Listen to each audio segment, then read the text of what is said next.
अब इस तरह का जिस प्रकार से दमास्कस पे हमला हुआ, उनके एम्बेसी के ऊपर, काउंसलेट के ऊपर, और जिसमें मारे गए उनके टॉप जनरल, तो ये लाजमी था। और इजराइल भी भड़का रहा था, देख रहा था कि ईरान क्या करता है। एक प्रॉक्सी वॉर, यानी कि ईरान के प्रॉप्ड अप हमास, हिजबुल्ला और हुदी के साथ लड़ना, और एक नॉर्मल लड़ाई जो ईरान जैसे एक ईरान एक छोटा मोटा देश नहीं है, एक ईरान जो एक बहुत बड़ा देश है, और जिसमें ईरान में तेल की क्षमता जबरदस्त है। ईरान काफी सालों से धीरे धीरे करके एक पावर टू रेकन विथ है मिडिल ईस्ट के अंदर। इसके अलावा इतने सैंक्शंस होने के बावजूद ईरान अभी भी अपने आप को संभाल पा रहा है। और चीन का ईरान के साथ जिस प्रकार से $400 बिलियन का एग्रीमेंट है, जिस प्रकार से चीन ने सऊदी अरेबिया और ईरान के बीच में मध्यस्थता करके उनके दोनों के संबंध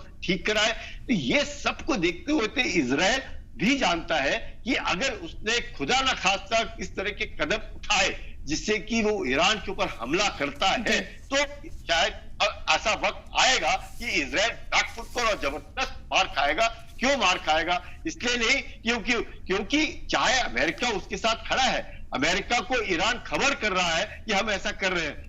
ईरान अमेरिका का पूरा मैं कहूँगा इन्फ्लुएंस इजराइल के ऊपर है। इजराइल को वो बताएंगे कि लिमिट, इसके आगे आप नहीं जाएंगे। चाहे यूके के जो फॉरेन मिनिस्टर हैं, जो उनके पूर्व प्रधानमंत्री थे कैमरून, वो कह रहे हैं कि इजराइल जो है तैयारी कर रहा है और हो सकता है कि इजराइल हमला करे, लेकिन थ्रेशोल्ड के नीचे होगा।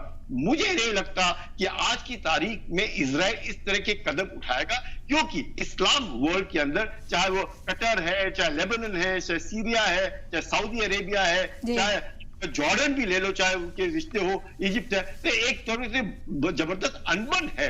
और चाहे फिलिस्तीनियों के साथ इनमें भी इतना कोई प्यार का रिश्ता नहीं है, लेकिन जिस प्रकार से शुरुआत में जरूर जो गुडविल है वो इजराइल के साथ थी। 35,000 लोग मरने के बाद इतने